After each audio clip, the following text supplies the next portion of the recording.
Well, without further ado,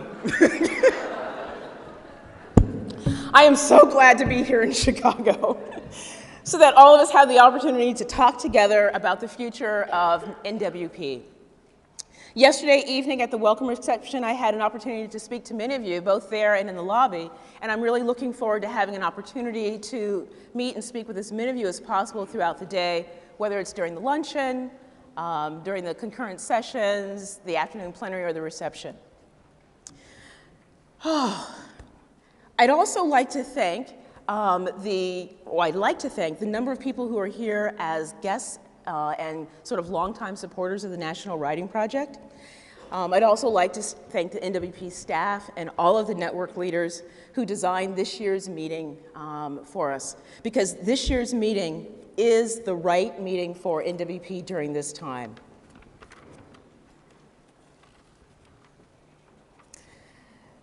When we think about the opportunity to come together in small groups, which you did this morning, in the discussion groups, in the small groups, and throughout the day we'll have other opportunities to really interact, to really think about what is it that we want to do to sustain this network. Before I go any farther, I'd like to introduce to you two people that you may already know. The directors of the Chicago Area Writing Project and the Illinois Writing Project are on hand to welcome us to Chicago as well. We have Barbara Cato and Steve Zimmelman. Barbara was a fellow at the Chicago Area Writing Project back in 1988 and became the director of the Chicago Area Writing Project in 2003. She is currently an adjunct professor at the University of Illinois at Chicago in the College of Education after teaching for 33 years in Chicago Public Schools. Steve founded the Chicago Area Writing Project with Smokey Daniels and B.J. Wagner back in 1978. They eventually divided into two organizations, and he is now the director of the Illinois Writing Project. Steve helped found a number of schools, new schools in the Chicago area, and he also recently authored 13 Steps to Teacher Empowerment with fellow educator Harry Ross, and is now revising the book Best Practices for the fourth time with co-authors Smokey Daniels and Arthur Hyde. So please help me welcome both Barbara Cato and Steve Zimmelman.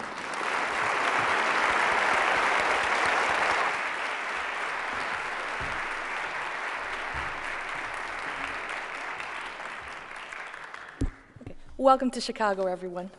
We'd like you to look on your seats to find your ABC answer cards and get ready to participate in our multiple choice, low stakes Chicago trivia quiz. So, as you get your cards ready, I'll give you the first one for free. Let's practice. All right. How many states were in the United States the last time the Cubs won the World Series? All right, hold up letter A. That's right, the answer is 45 states. It was 1906, it was against the Chicago White Sox, so we're even beating ourselves when we win. Let me combine sports, theater, and philosophy in a single quote, though. Celebrated Chicago actor Joe Mantegna, upon being asked what it was like to be a Cubs fan, said, "Being a Cubs fan gave you great resilience and optimism." He said, I mean, when you're a Cubs fan, you say, what else can you do to me? When others come up against adversity and say, I can't take it anymore, a Cub fan says, what do you mean you can't take it? So, okay, Steve, I think they're ready to take the quiz. Okay. Now for the category of Chicago writers. You know some famous ones, Carl Sandburg, Ernest Hemingway, Gwendolyn Brooks, but which one of the following flunked out of high school in Indiana, worked odd jobs in Chicago, went off to college, came back here as a reporter? Was it A, Ring Lardner, B, Theodore Dreiser, C, Scott Turow? Hold up your card for which answer you think is right. Oh, we see a bunch of C's, a few B's. All right. The answer is Theodore Dreiser. However, Ring Lardner also flunked out of college here. Scott Turow never flunked out of anything, and I can tell you more about that. So now the next category is Chicago neighborhoods and restaurants. Like many U.S. urban areas, Chicago has many restaurants in the ethnic neighborhoods around our city. So which ethnic group in Chicago is larger than the population of every city in its home country except for the capital. In other words, which group has a really large population here that's bigger than most in its home country? Is it A, Mexico, B, China, C, Poland? Hold up your cards. Ooh. You're right. Look at this. They got one right. Okay, it's Poland. 1.1 million people of Polish ethnicity live in the Chicago metro area. This is second only to 1.7 million in Warsaw. And by the way, Chicago kids actually get a day off every March for Kazimierz Pulaski Day to honor this Polish Revolutionary War hero. So, get a cab, head out of the Loop, for there's great food and culture out there. Consult me later at lunch and I'll give you some recommendations. So we were going to do this using iPads until we had budget cuts. Okay. Now, I never knew she was so funny. Now we're going to recycle these, so leave them on one of the chairs at the end here. Okay.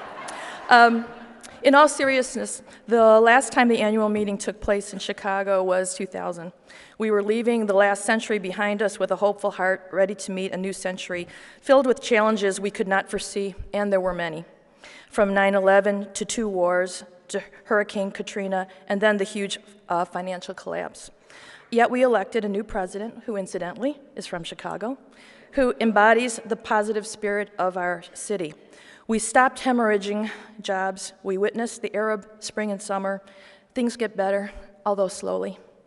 Some call Chicago the second and maybe even the third city. However, I would say that while being #1 with Michael Jordan and the Chicago Bulls lasted a glorious 6 years, it is Wrigley Field with its 1906 World Series banner that Chicagoans continue to fill day after day, season after season.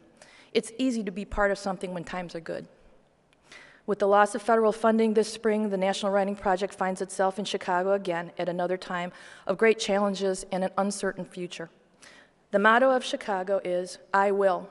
So we hope you will adopt the spirit of our city as we meet here this weekend. We are part of a greater whole. We are filled with a spirit of both optimism and stubborn resilience. So the next time someone asks you, will the National Writing Project be able to survive this period of uncertainty? Will it continue being one of the most empowered and empowering national networks of educators? You can answer them like a Chicagoan, confidently, we will. So thank you, welcome, and confidentially, welcome to Chicago and have a wonderful meeting. I would also like to, this morning, specifically welcome the individuals who together constitute the National Writing Project Board of Directors. Each of the directors has a profound commitment and a deep respect for NWP's mission and the teachers who make up the network. They bring expertise from business and finance, communications and marketing, early childhood through university education, law, scholarship on writing, local site perspectives, all in service to NWP. There is a handout with the names and the pictures of the board members inside of our hot off the press 2010 annual report that was on your chairs when you came in this morning. They will be with us throughout the day, here at this plenary, at the luncheon, during the concurrent sessions this afternoon, and at the reception later today. During the afternoon plenary, you will hear from Board Chair Don McQuaid. In 2011, changes to the federal policy eliminated all directed funding for a number of educational literacy organizations, including NWP. This shift in priorities comes at a time when our nation should be investing more, not less, in the future generations. Writing matters more now than ever, and you know this. In this regard, nothing has changed since 1974 when the National Writing Project began. Recently, I was invited to speak at a conference on advancing equity for all students. This conference was put on by ETS, the Council of Opportunity in Education, the Education Law Center, and the Urban League. The conference planners wanted to learn more about NWP, and their interest was based primarily on 3 things.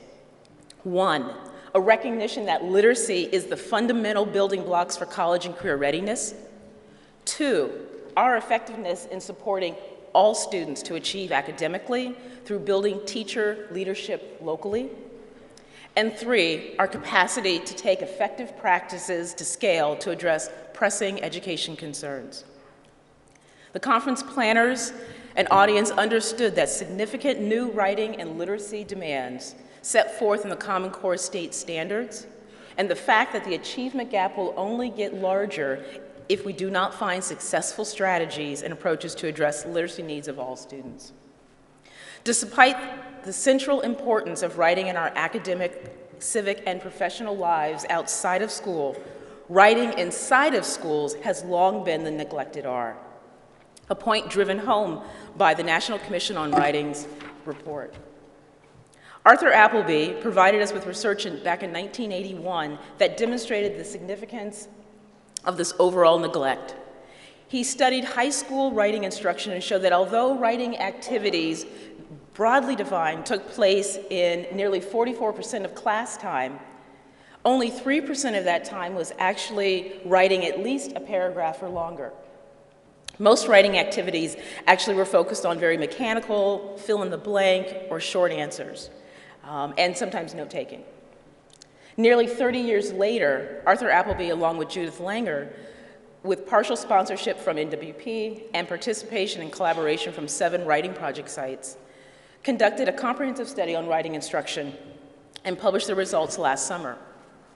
What they found mirrors what we know from national assessment data and other research on writing, that writing has gained some ground since 1981, but is still not consistently used as a powerful learning tool in school. Specifically, while classroom observations now reveal time devoted to students writing a paragraph or more at the high school level in all subject areas, the proportion of class time devoted to this remains very low, just over 7%.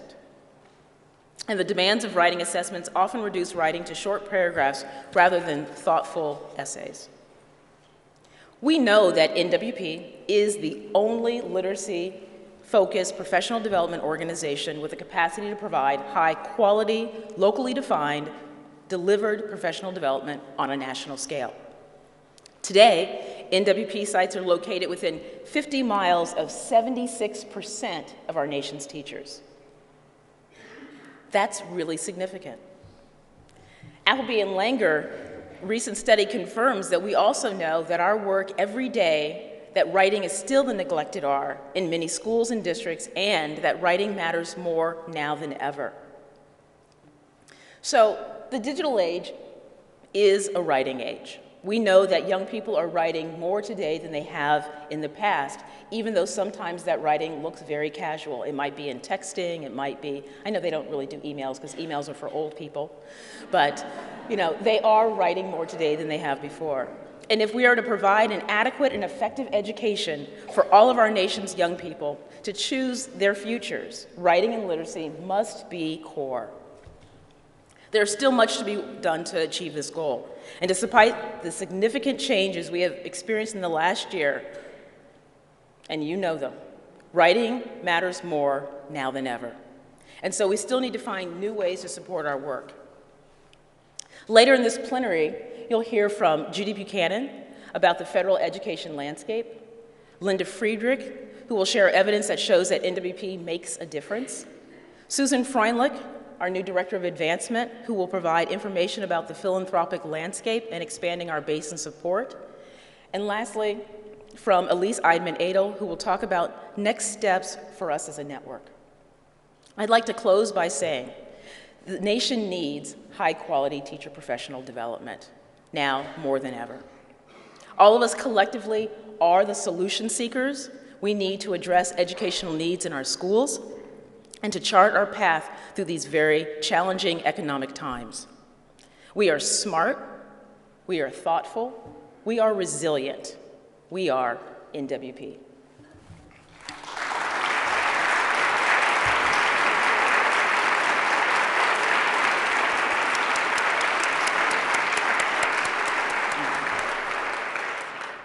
Now, to continue this conversation, I'd like to invite up those who are going to be the reporters for each of the discussion groups to come to the front and you'll use this podium, and to report out your big ideas. Actually, there are two of us, but while Jane's getting up here, I want to reinforce Sharon's new cultural awareness this morning. While we men may often be chided about our ineptitude in face-to-face intimate conversations, we have a long tradition of side-by-side casual conversations in the absence of walls.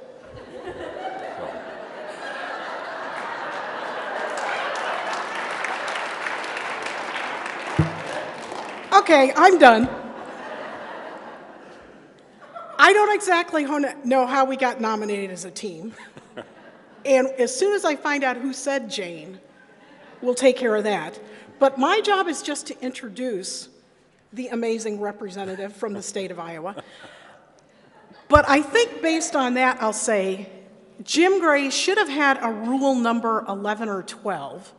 And maybe it's Jane Marlink's rule number 1.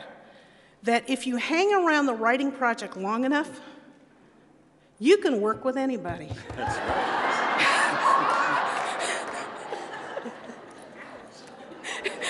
We have argued well, we have collaborated well, and actually it was the collaboration, I think, that brought us to this. So Jim will do the reading work. Well, we know it wasn't a caucus decision. In the face of austerity and dwindling support for the teaching profession, we collaborate with new and existing partners, re-envisioning our goals and mission to support the teachers and students for whom this project was created, and to do so with efficiency and creativity. Good afternoon. I'm representing the first NWP that happened at Endless Mountain Writing Project in Mansfield University. And since then, I've moved to Mexico City, and I'm teaching in Mexico now. But I wanted to thank my group. We had a really eclectic group of individuals that made up this, and we had conversations that didn't want to end, as I'm sure many of you did. So how do we sustain existing relationships and continue to build new ones in service to our commonly held principles? Hello, I'm Stephanie from the Eastern Shore Writing Project on Maryland's beautiful Eastern Shore. Our question is a culmination of all of our group's discussion. What we said is the ISI is the heart of our program. It's where we develop leadership, it's where we attract new participants, and it's where we have the opportunity to create new knowledge on important topics that we've talked about this morning, such as the Common Core, digital literacies. Our question became, what happens when we change it? In the face of the economic challenges that we're facing, our groups talked about moving from a 6-credit summer institute to a 3-credit summer institute, moving from a 4-week program to a 2-week program. What happens when we make those changes? Good morning. I represent the Alaska State Writing Consortium, and I'm from Anchorage, Alaska. Our group had many varied discussions, which involved a lot of thinking outside the box and redesigning the box, I think would be a good way to describe that. We decided that NWP can sustain itself without sacrificing its core values when sites share ideas with each other about how to navigate the changes in the educational and economic landscape. Thanks. Good morning, I'm Katie Klein. Be careful who you give the mic to. We asked the question that the previous group answered. How do we stay true to ourselves, our core values, while reinventing ourselves, both as local sites and a national network? I'm Melissa Cornea from the Northern Plains Writing Project in North Dakota. As you can tell by the couple of backslashes there, and there were more when we revised it, we had a hard time deciding and committing to certain words, and so I'll just kind of explain those. But I have to tell you that I woke up this morning and I'm traveling with a fellow TC, And I told her how exciting it is to be in this room with fellow writing project teachers. It is one of my favorite places because I know that you are my kindred spirit, so thank you. The question that came up was, how do we sustain or develop or nurture, or many other words, how do we develop our programs with integrity in an era of diminishing or even sometimes no funds? And I'll come back to that sentence, but our answer is that it is a shift in perspective. What comes first, the chicken or the egg? That sustaining the Summer Institute through continuity and community programs as an investment enterprise. And the big idea here is that before we were trying to attract TCs, and now we realize that we need to utilize our TCs to make the money so we can continue to have summer institutes. But the good point that was made is also that it does take money to make money. And so if we want to get our TCs out there in continuity and outreach, that is going to take a little bit of money, but we need to get creative with our programs and partnerships and community. I'm Ann David from the Heart of Texas Writing Project in Austin, Texas, and I do have to give a shout out to Tom Fox, who had all of us shouting revisions at him as he was trying to insert words and change verbs and do all sorts of things. We landed here, and though we're not entirely committed to the order in which these prepositional phrases occur, so together we want to embrace a growth mindset using rhetorically sophisticated dialogues. We had lots of discussion about what that word should be, with key constituents to increase our visibility in order to provide profitable, innovative programs grounded in NWP principles. So this is certainly related to everything we've been hearing about core principles and this notion of togetherness, and we have to be collaborative. We have to create and recreate the network that exists and use it. And we went back and forth too. We have to make money. Money is not a dirty word. It shouldn't make us feel icky, because this is where we need to head, and that's okay. We do good work. We deserve it. Our work is worthy of being paid for, and so that's an okay place to be. So we decided profitable needed to be a part of this, but we can't lose that core, so thank you. I'm Geneva Scully. I'm from the Wayne State Writing Project in Detroit, Michigan. In our room, we spoke a lot about the different things that we're doing at our individual sites to remain profitable and relevant in this time. We talked about youth camps and working with TCs as mentors during those camps. We talked about methodologies for new site leadership. We talked about how to increase the attraction to the SI by perhaps shortening the schedule, as several other people have mentioned. And all of that for us came down to visibility. How do we make ourselves more visible? How do we create strategies for making ourselves more visible and marketable to more audiences? And since ad-libbing seems appropriate here, I'm going to go ahead and throw out that perhaps part of that conversation should also be something else that came up in our group, was considering what your site is best at.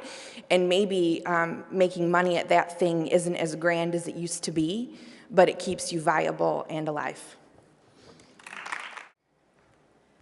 Good morning. I'm Beth Lewis from Colorado State University Writing Project. I'm representing Group 9. And we came up with how do we preserve our National Writing Project identity and work with teachers and students while diversifying funding sources. And first, I'd like to give a shout out to Britton from OSU for giving us our metaphor of the butterfly, because it is a transformative and hopeful metaphor. And if you think of one wing being the students and the other wing being the teachers, with the body being the National Writing Project and our identity, it's how do we transform our multiple sources of funding and enter into new partnerships while at the same time preserving our identity and continuing our work with teachers and students and being that bridge. I'm Ann Taylor from the Piasaw Bluffs Writing Project, which is in southern Illinois, just across the river from St. Louis and the Cardinals. Oh, sorry. I'm Elaine Hinyati. I'm from the Saginaw Bay Writing Project in Michigan. And we wanted to represent, by having two of us, the collaboration that our group said was essential for our future work. And we also ended up, like most of the other groups, representing in a kind of, out of this sort of ethnographic process, the key components that we're all talking about. How do we keep core values of NWP alive, while we also step outside the box to reinvent ourselves? And I think we've heard that theme.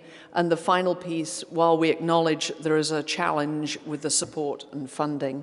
And so that second question became how do we sustain ourselves while we're figuring it out to get the new funding streams? And how do we also make visible to each other the successes and that we're having, and the failures probably as well, so that we can grow from it?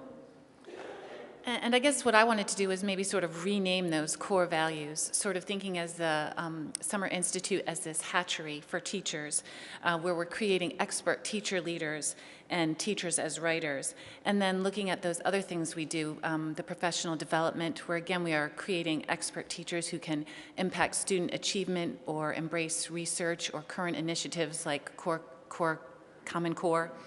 And then the last part is maybe writing as joy with activities for youth and teacher writing groups. So I just wanted to rename those for us so that we know what they are.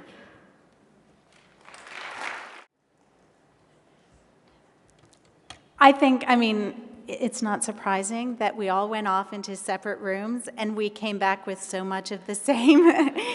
That's natural. I'm Susan Connell-Biggs from the Western Mass Writing Project, and our group's question was, how do we define, support, and empower our TCs to communicate a writing project stance in an era of top-down mandates? Hello, Steve Fox from the Hoosier Writing Project in Indianapolis, and this is like teaching freshman comp, and everybody puts up their thesis statements and their inquiry questions. So the devil is in the details. You all have to go write some good essays now. How can we collaborate as savvy, pragmatic, principled, and political activists on behalf of inquiry-based education while staying true to our mission? And I needed to mention a metaphor, which was education is like a big ship that's headed in the wrong direction, and as activists we need to nudge it and turn it in the other direction. That's why the activist part is important. We are the 99%.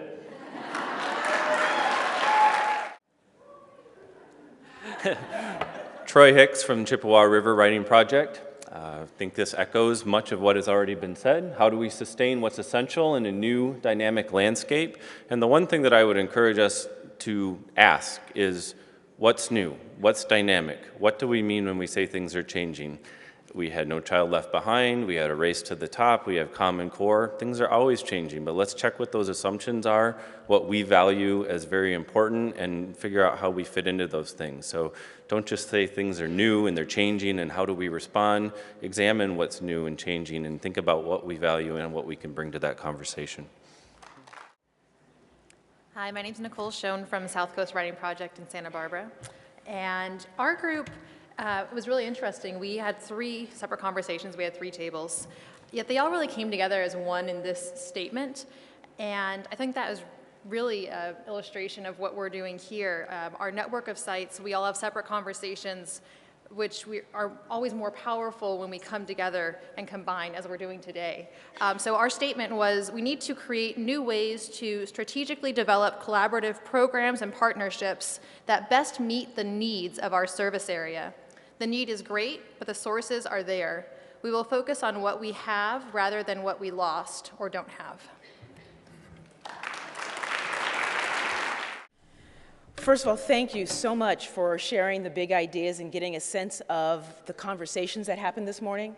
I look forward to hearing more of those. I think it's important for not only for me to hear them, but for everybody else in the room to also just to hear all of these range of ideas. I also noticed so much alignment in what people were reporting out. And the things that sort of, for me, sort of really surfaced were core values and principles, the need to be visible, the idea of collaboration, the importance of the invitational summer institutes. And I loved that image of the transformative butterfly. But truly, the one thing that will really stick in my mind is that money should not make us feel icky. So, you know, let's just remember that. Money should not make us feel icky. In the afternoon, there will be a variety of sessions on topics that you've asked for. And to honor this morning's discussions, there'll also be space provided in the Honoré Ballroom between 1 and 5 for individuals who would like to continue sort of informal groups based on the big ideas or these questions that were raised during the morning discussion topics. So, we'd also want to make sure that you have the latest information about what the national office has been doing to inform those discussions. And so I have the pleasure of introducing Judy Buchanan, our Deputy Director, who will talk about what to expect in the federal landscape for the year ahead.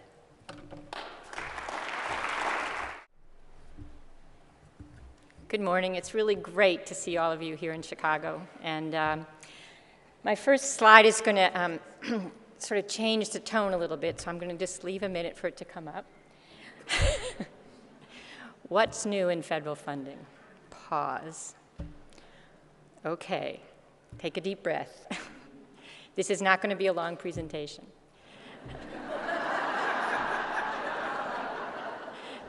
And there are no multiple choice questions on this section. However, perhaps in the future we'll try that.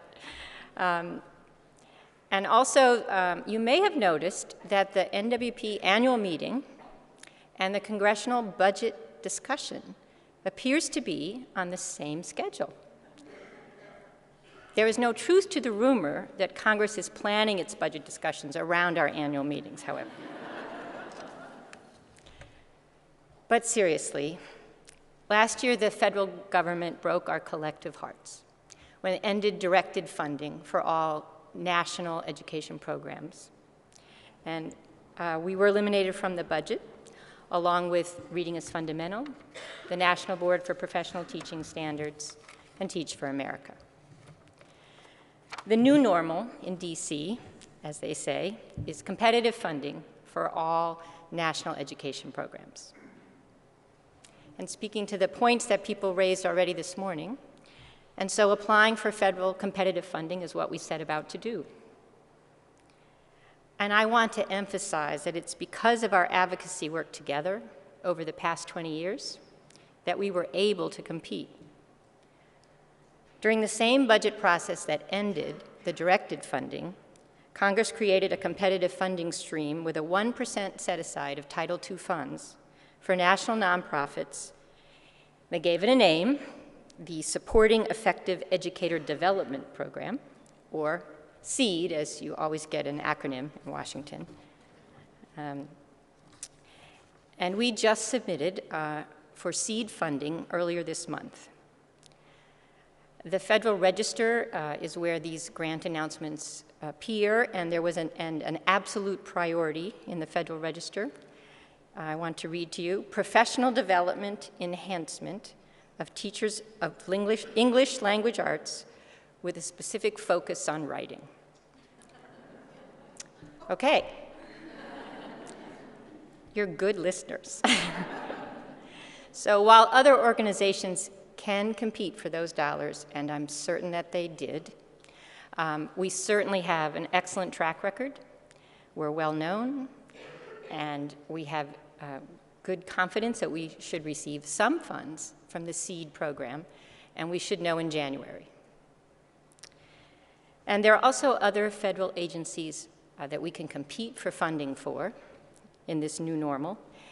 You know many of them: the National Endowment for the Humanities, the National Science Foundation, to name but two. We're also planning to submit proposals to those organizations. But in a competitive world, there is really no time to rest. Congress is debating the reauthorization of ESEA right now, the Elementary Education and Secondary Education Act, NCLB in its old name, and the budget for 2012. In the Senate version, there's a proposal for a 5% set-aside for Title II funds, which would really increase the pool that we could compete for for these seed funds. However, in the House, the 1% set aside has at this point been eliminated. So this is where we come in once again. Our advocacy efforts have to continue if we want to be able to compete for federal education funds, and we do. The federal government is still a very important source of funding for the work we do. And we can't give up, as many people already said this morning. We have to find new ways. There also should be some state-level education funds available for competition once Congress works through its budget cycle. Our hearts will continue to be broken sometimes. We applied for but did not receive an Investing in Innovation grant, or I3, you've heard a lot about, focused on professional development, support for teaching writing in middle and high school classrooms in rural districts in 5 states. We will continue to look for new funding possibilities for this and other proposals, and we'll also need to know that we will still win and lose some competitions in the future. For right now, though, we are still here. And that in itself means that the federal investment over the past 20 years that helped to create this national improvement infrastructure really made a difference. We are here, and we can have this meeting today. Our work and our voices matter because, as Sharon just recently talked to us about, said, writing matters. And as many of us as possible, therefore, need to come to DC for the NWP spring meeting. Together, we'll visit with our elected officials, continue to advocate for the work we do. We will continue to write, teach, and lead, because that is what we do. And we will keep on keeping on. Thank you.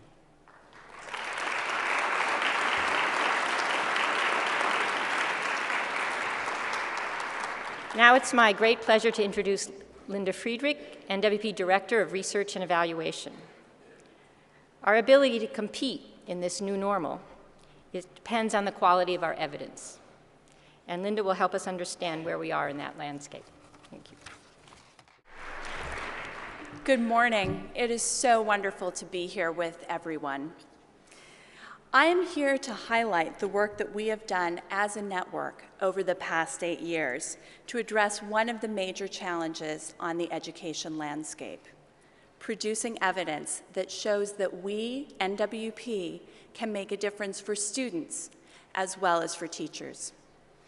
This has been particularly tricky since the advent of No Child Left Behind, when Congress defined a gold standard of research, the randomized control trial. Beginning in 2003-2004, the NWP network began learning together how to address this challenge using a writing project approach. Together, we launched the Local Site Research Initiative, what we refer to as LSRI. Almost 9 years later, the LSRI studies provide a solid base of evidence and that the writing project professional development makes a difference for teachers and for students. Without these studies and the incredible work of site directors, teacher consultants, and yes, collaborating statisticians, NWP would not have even been eligible to apply for the I3 or for Title II competitions that Judy described. By now, I'm sure that you have all seen the triangle chart from the NWP research brief, but just in case, here it is again. Simply put, the LSRI studies show student results that are strong, consistent, and favorable. This is especially true in those aspects of writing that we are best known for: the development of ideas, organization, and stance. I want to point out one more thing about the LSRI studies that may not be obvious, even from your many, many close readings of the research brief. Virtually all of this professional development took place with teachers and schools who serve concentrations of high-need students, a major priority in today's federal landscape. Thus, collectively, the work of the 19 sites involved with LSRI helps us show the world that the writing project can work. We featured these results in our seed proposal, and soon we will also learn about the results from SRI International's randomized controlled trial. For 4 years, 14 sites have worked very hard to offer sustained professional development in their communities and to put in countless hours to contribute data to that study. Through LSRI, we learned again that the quality of existing writing assessments is variable at best. So the National Writing Project also developed a high-quality writing assessment system for scoring student writing, the Analytic Writing Continuum, or the AWC. Some might even say that it is the gold standard of writing assessment. Originally based on the 6+1 traits, the AWC assigns 6 analytic and 1 holistic score. The AWC provides highly reliable data with overall inter-rater agreement of 91%, and this is phenomenal. No systems get this kind of results. And we also have incredible consistency across time. You might ask yourselves, why is the quality so high? There are many reasons I could give, but there's one that's central. We rely on the experts for scoring, writing project teacher consultants. The AWC serves as a useful tool for studying the impact of writing and the writing project. In addition, teacher consultants and sites have adapted the system to support student and teacher learning about writing. Since we first developed the AWC, 24 sites have used it in their classrooms and for professional development purposes. As we look to the future, we are involved in a very exciting collaboration with MIT to create a web-based platform for using the AWC. This will allow us to engage teachers in virtual scoring sessions and to continue conducting high-quality research. So what is on the horizon for research and NWP? A recent EdWeek article described a bipartisan consensus around the role of research in federal spending decisions.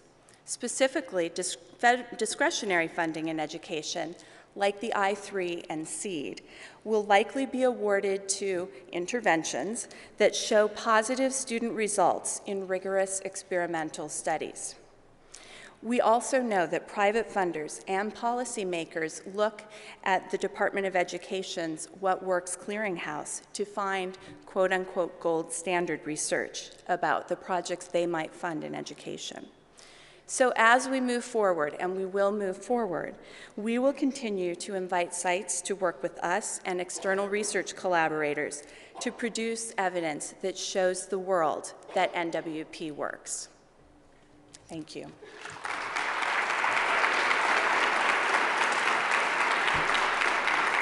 And now it's my great pleasure to introduce Susan Freundlich, our Director of Advancement. Her enthusiasm, commitment, yes, I know, we have to applaud that. Her enthusiasm, commitment, and deep knowledge of fundraising are truly inspiring. And she's going to share some exciting ideas about some new fundraising efforts that we are involved in. Thank you.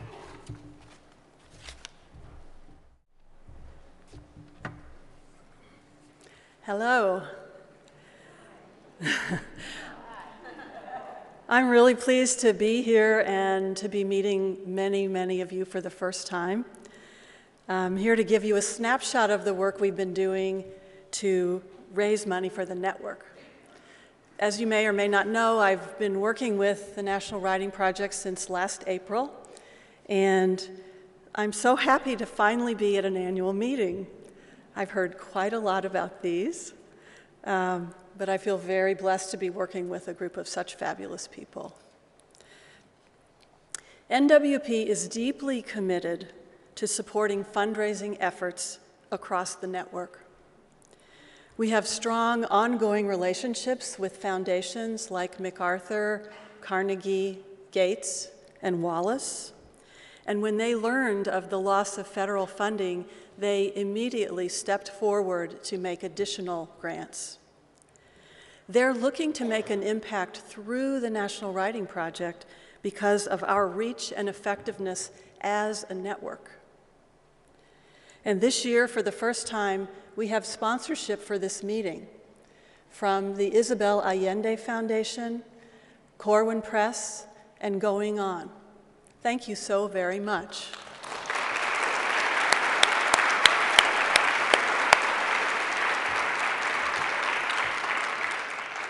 Recently, TCs have been asking me, so why would individual people give money to us? People give to people who are doing meaningful and inspiring work. By supporting what you do every day, people are able to feel that they're part of this highly successful effort to increase student achievement and to help prepare students for school, college, career, and the workplace. People give to people, not institutions. People give to people like us. Another common question has been, well, how do we really know where to start to raise money for our site? Where do we begin? There are two places I think we all should look from the beginning. One is foundations and one is to individuals. Beginning with foundations, this graphic comes from a report by Grantmakers for Education. And you can see the full report on NWP Connect. It's a great report. And this pie represents funding for education by all different kinds of grant makers. The largest slice is private foundations. Second comes family foundations, followed by corporate and then community foundations. You are highly likely to find some or all of these in your area. And the really good news is that almost all of them prioritize giving locally. This bodes very well for sites. And most important to remember when you're sitting in that foundation office and trying to decide when is the right time to pop the question, it's their job to give away money. It's our job to ask. And the second thing to remember is money should not make us feel icky.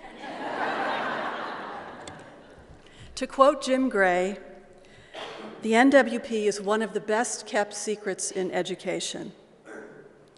We need to be known beyond ourselves, beyond the world of education, where NWP is already highly visible and so deeply respected. And particularly for fundraising, we need the endorsement of people who are widely known and recognizable. One of our brand new funders is the Isabel Allende Foundation. Isabel Allende is the acclaimed author internationally of 19 books. In addition to a grant she made to support this meeting, she also very generously gave us a quote that we can all use in our fundraising efforts. This endorsement can help pave the way for other new foundations to see themselves supporting the NWP just in the way the Isabel Allende Foundation has.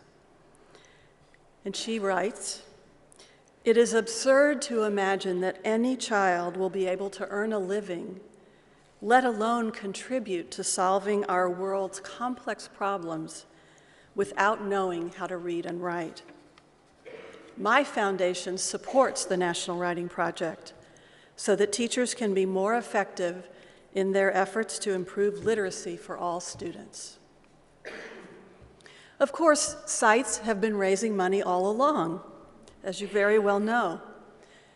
In this period, you've asked for a little more help from us. So let's talk about individuals briefly. Research is highly consistent with data showing that individuals are the largest source of giving in this country. By far, individuals give more than foundations and corporations combined. This is regular, average, working people. We're not talking just about those who can make extremely large gifts. In 2010, individual gifts represent nearly 3/4 of all giving in this country, as you can see by the big blue section of the chart. So to tap into this, to help the National Writing Project and our sites tap into this, we have designed NWP's first ever e-campaign. The campaign is focused on raising money for sites and for the national network. You can look for an email in your inbox the week after Thanksgiving. It has 2 opportunities to take action. One invites you to contribute to the site of your choice and/or the national network. And the second is a letter that you can personalize and send to your colleagues, friends, and community, inviting them to help. Details about the campaign are available on NWP Connect, along with a wealth of other resources to help support your fundraising efforts. Imagine the fundraising power of this organized network of 34,000 people. Every gift matters, large, medium, and small. It is the collective act of giving to support this work that we believe in so profoundly. No one knows better than you the power of writing and the power of teaching writing. Together we can make a difference and spread our story far and wide. Thank you very much.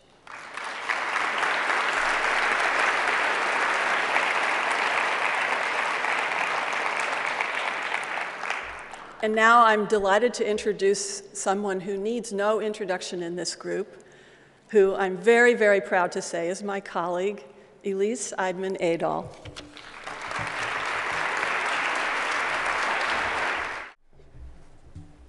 Hi, everyone. So, as Judy said, yes, 9 months ago, Congress broke our collective hearts. They also sent us on a path of pretty profound transition, reimagining, reflecting.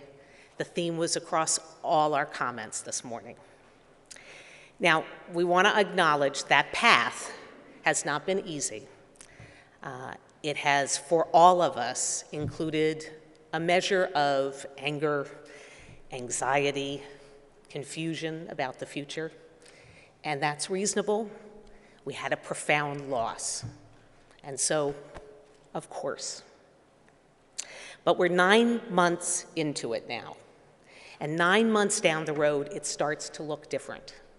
We can start to see a little bit farther down the path. We certainly can see that we were caught in something huge, a social transformation, a real disruption of the old ways of doing business that cut across almost every sector. That's profound. And I think we know that, in fact, with changes like that, if not last year, the next year, if not the next year, the year after, it's that big. But, you know what they say,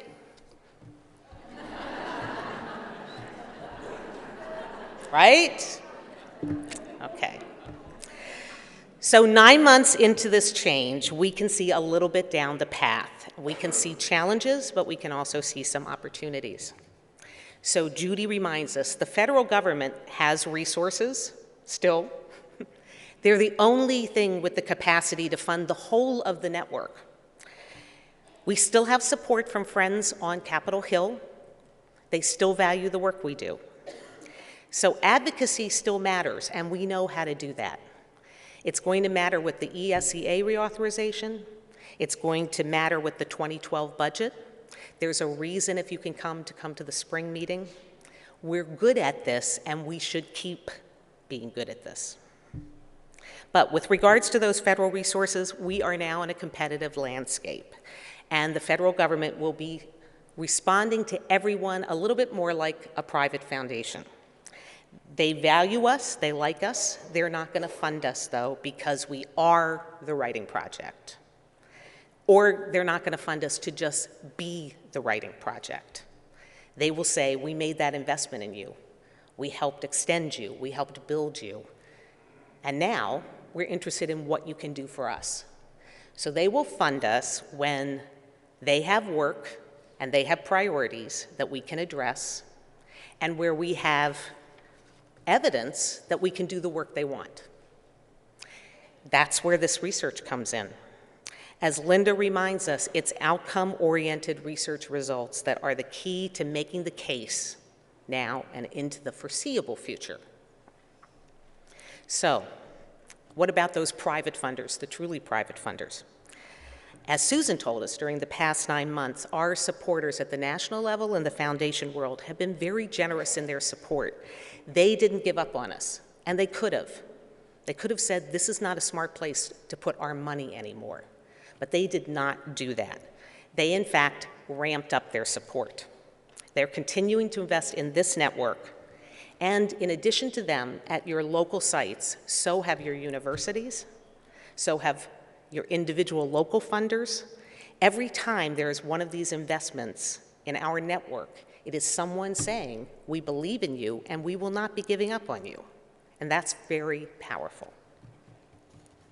And in fact, your teacher consultants have not given up, as you've said again and again. And you haven't given up, and your presence here proves that. But Susan shows us we've only really begun to tap into that world of funders and private donors, and that actually most of them are in your backyard. We can help you, and we can help each other find them, surface them, both on the foundation side and those individual donors who might want to support the work because the work you do enhances the quality of life around things that they care about in your region. So the e-campaign will help all of us have a shared resource that we can use to let those people be involved, to give them an opportunity to help us do the work that actually makes our communities, our neighborhoods, our schools better. So, it's true, shift happens. But we can also control the shift.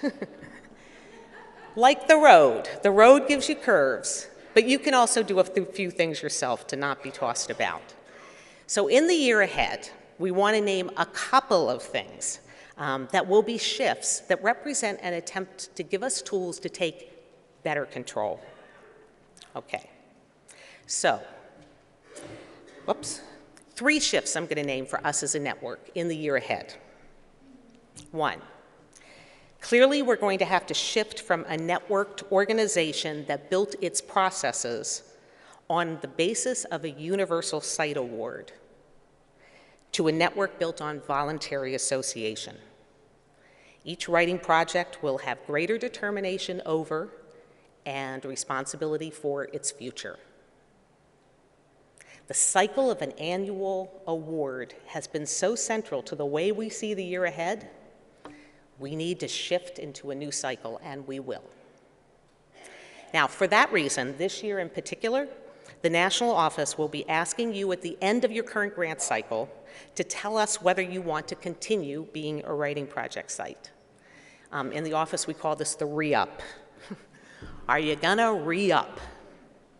So near the end of the grant cycle, we will be sending a request to you, and this request is separate from any application of funds, separate from any match, separate from any of that stuff, and it's simply the question, do you want to continue being a National Writing Project site? You want to leave your dot on the map, in effect. We're going to ask you to speak back to that. So, that gets us to a sense of who is the network at the level of sites. And then what would funding look like? We've talked about a couple of proposals that we have out there. What would funding look like in a network of voluntary association?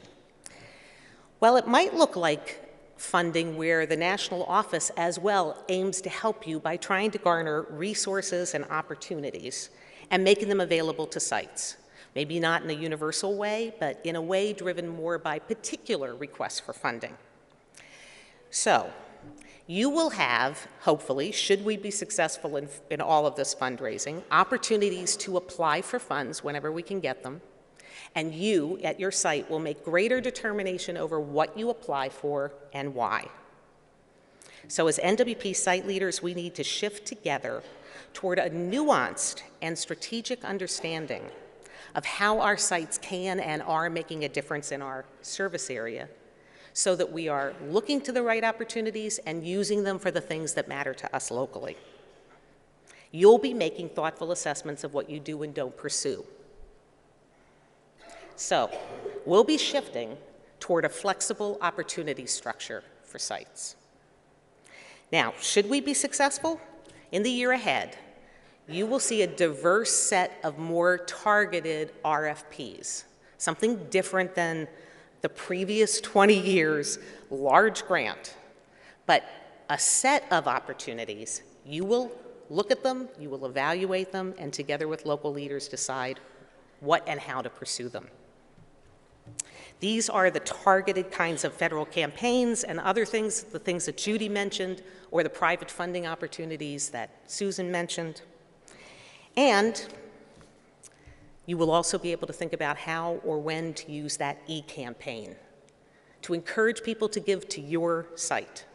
Pull down that menu and pick your site, should you choose. Now, that puts a responsibility on everyone to take responsibility for staying connected.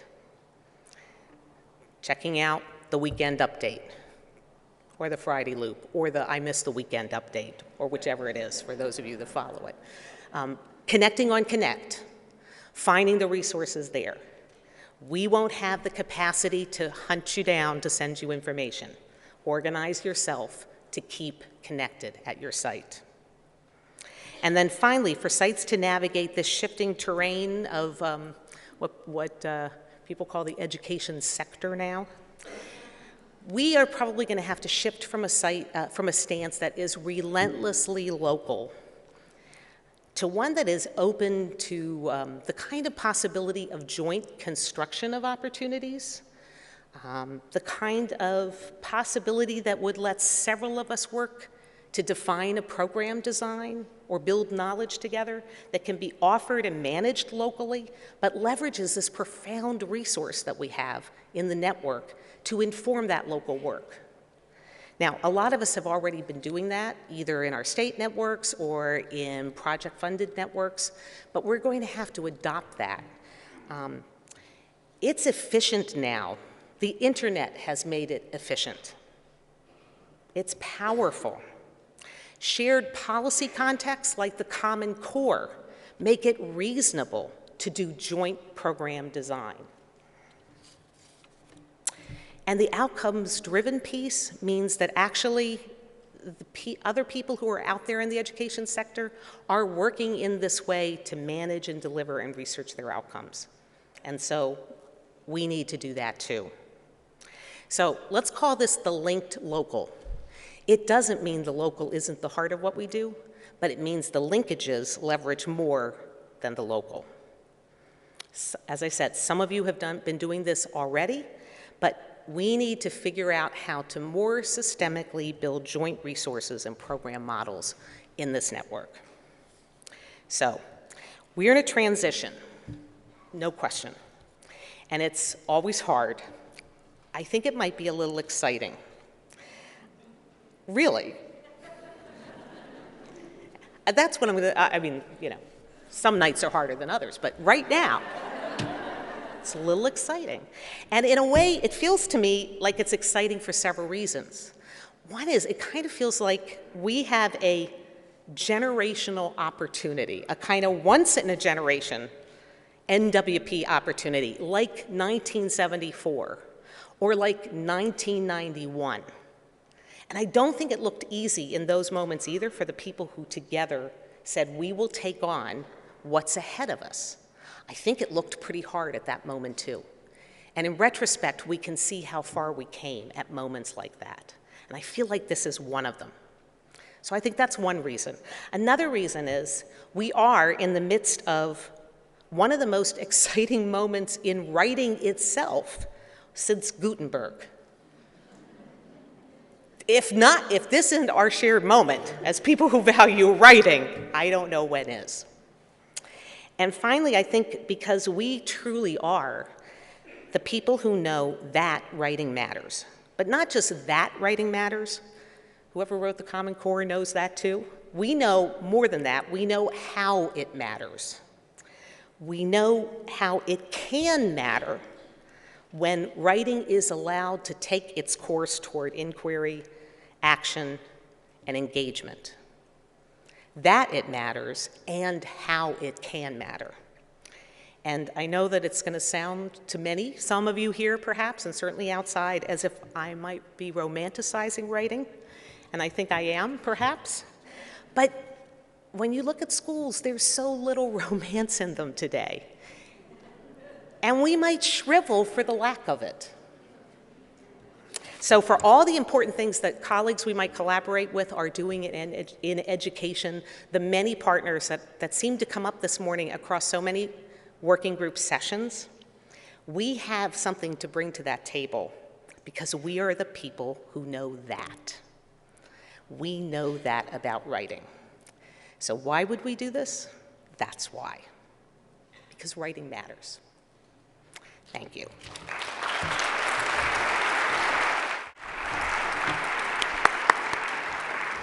Oh, thank you, Elise. We also know that writing is power.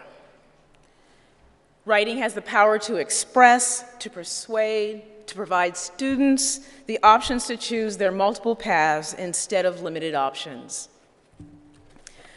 A few weeks ago, we released a campaign, Why I Write, and many of you I know contributed to that. We received hundreds and hundreds, if not thousands, of submissions from teachers and students, authors and scientists, bloggers, tweeters, business folks, and parents, all writers.